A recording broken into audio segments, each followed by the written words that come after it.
જસદણના રાણીપર ગામે મકર સંક્રાંતિના દિવસે એક જ પરિવારના 3 સભ્યો પર 18 લોકોએ જીવલેણ હુમલો કર્યો છે।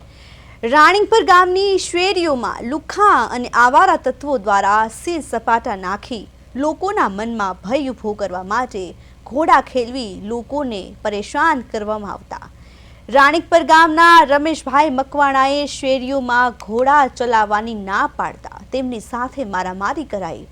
રાણીપર ગામના 3 વ્યક્તિ પોતાના વાડીએ હતા ત્યારે રાણીપરથી 7 કિલોમીટર દૂર સુરેન્દ્રનગર જિલ્લાનું ભોજપુરી અને ગુંદા ગામના લોકો તેમજ જસદણ તાલુકાના રાણીપર અને વેરાવળના લોકો ભેગા મળીને એક સંપ કરી લાકડી અને લોઢાના પાઇપ વડે હુમલો કર્યો હતો। આ હુમલામાં 3 લોકોને 108ની મદદથી ગંભીર હાલતમાં રાજકોટની સિવિલ હોસ્પિટલમાં ખસેડવામાં આવ્યા।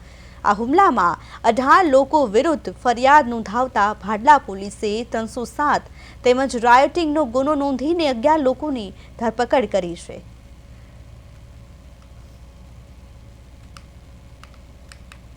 વધુ માહિતી માટે જસદણથી અમારા સંવાદદાતા કિશન પ્રજાપતિ ફોન લાઈનથી જોડાઈ ગયા છે।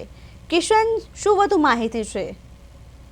જી પ્રિયલ, જસદણના રાણીપર ગામે મકર સંક્રાંતિના પવિત્ર તહેવાર પર અસામાજિક તત્વોએ આતંક મચાવ્યો હતો। ગામની શેરીઓમાં ઘોડા દોડાવી ભયનો માહોલ પેદા કરતા શખ્સોને જ્યારે રમેશભાઈ મકવાણાએ ટોક્યા ત્યારે આ મામલે ખૂની હુમલો ફેરવાયો હતો।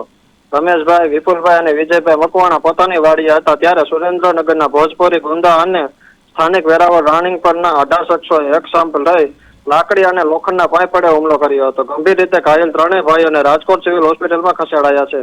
ભાડલા પોલીસે આ મામલે કડક કાર્યવાહી કરતા 307 હત્યાનો પ્રયાસ અને રાયોટિંગનો ગુનો નોંધી 11 આરોપીની ધરપકડ કરી। એટલું જ નહીં, પોલીસે આરોપીઓનો જાહેરમાં સરઘસ કાઢી ઘટના સ્થળે રિકન્સ્ટ્રક્શન કરાવીને કાયદાનું ભાન કરાવ્યું હતું। જી પ્રિયલ।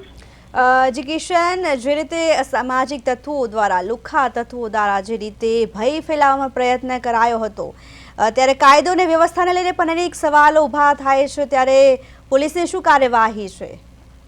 પોલીસે આરોપીઓની ધરપકડ કરી અને રિકન્સ્ટ્રક્શન કરાવ્યું હતું અને સરઘસ કાઢવામાં આવ્યો હતો। જી કિશન, માહિતી બદલ આપનો આભાર।